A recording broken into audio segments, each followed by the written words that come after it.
The song "Shut Up and Dance with Me," and Kim Baer is going to talk about what happens when the dancing stops.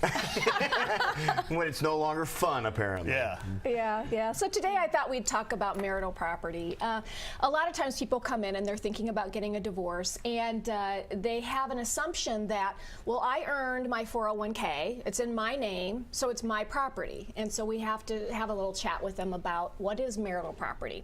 And in Iowa, marital property is really anything that you earned during the marriage. So it doesn't matter if it only has your name on it. It doesn't matter if it only has your spouse's name on it. Because a lot of times people will say, oh, the good news is the house is only in my name. And we'll say, no, that doesn't matter. That doesn't matter. So we talk about, first we try to figure out what is marital property that can be divided. And then we also talk about what's not marital property. So inheritance. In general, in Iowa, if you inherit something, and if it's only, if you were my father and you left me something and you didn't leave it to my spouse and only to me, then under Iowa law, in general, it's going to be treated as only my property. That it's yours. Right, Okay. exactly.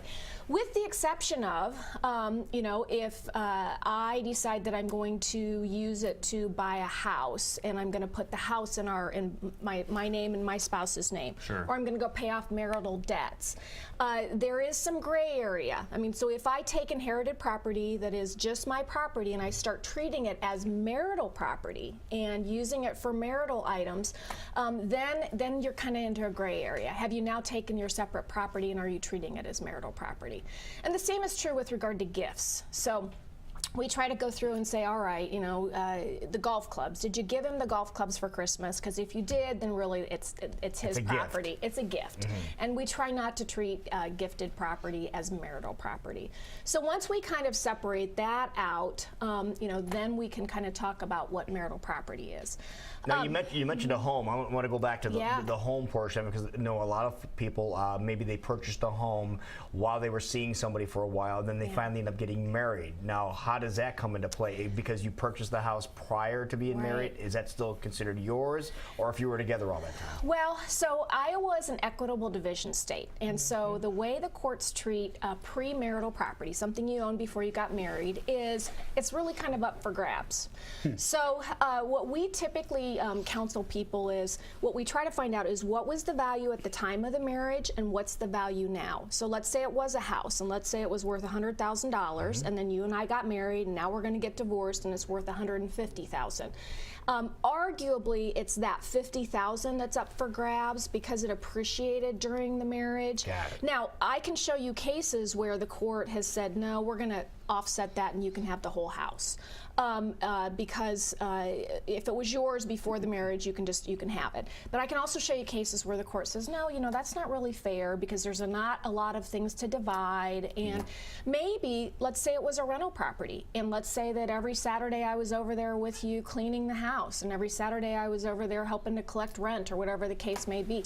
Then why is it fair that if when you leave the marriage that you get to take the house if I've helped work on it? Right. Now, a real hot button in Iowa is farmland and farms. Ooh. Yeah, big time. Yeah. So, and you know, there's a question about, if you and I are married and you have a farm, and let's say it was handed down to you by your family, and we've been married 30 years, and I've been a farm wife, and so I've been helping to slop the pigs, or I've been helping to feed the cows. To do everything. To do everything. And now we're going to get divorced. The court is, you know, going to be real hesitant to say, oh, Lou, it's your farm, you get to take it, and then tell me I'm out of luck when I've spent 30 years of my life helping you with the farm. So the long term.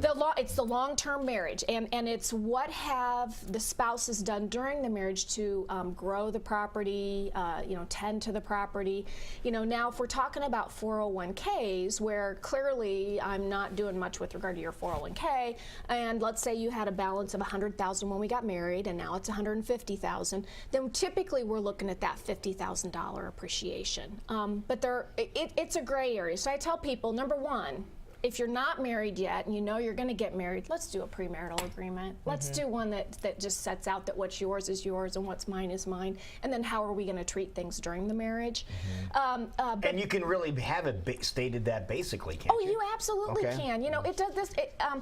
Asking your spouse, your intended, to sign a premarital agreement doesn't have to start World War I or World War II. I mean, it literally can just say what's mine is what I own right now is mine, and what you own is yours. But anything anything we do during the marriage is going to be marital property. I mean, so there are things that you can put in there that are pretty straightforward that shouldn't cause a big problem. So. Is it ever just as simple as half and half? Yeah, usually in long-term marriages, we see people that come into the marriage with really nothing. You know, they were high school sweethearts, they didn't have anything. So everything that's been earned is going to be marital property unless you have an inheritance or gifts or something like that. Gotcha. So, you know, and then the other topic I wanted to talk about today was alimony.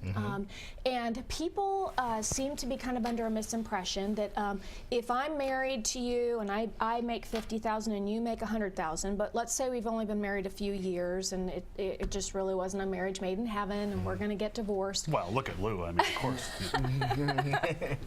I keep picking on you, Lou. That's fine. So, you know, people will say, well, he makes so much more than I do, so I'm entitled to alimony. And in Iowa, you really need more than a short-term marriage. You really, and a short-term marriage is going to be 5 years or less.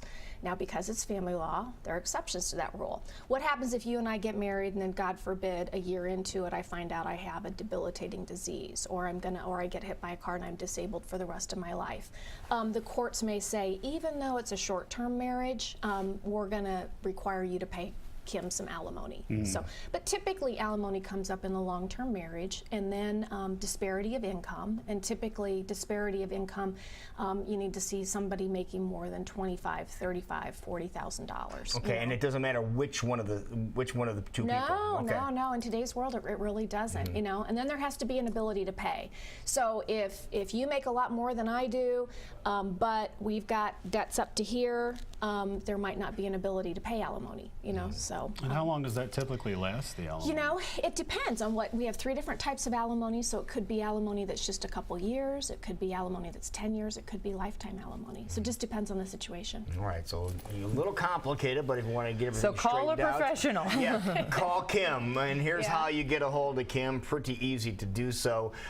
This is the easy way. The hotline, easy number to remember for the hotline, 515-INJURED, phone number 279-2000.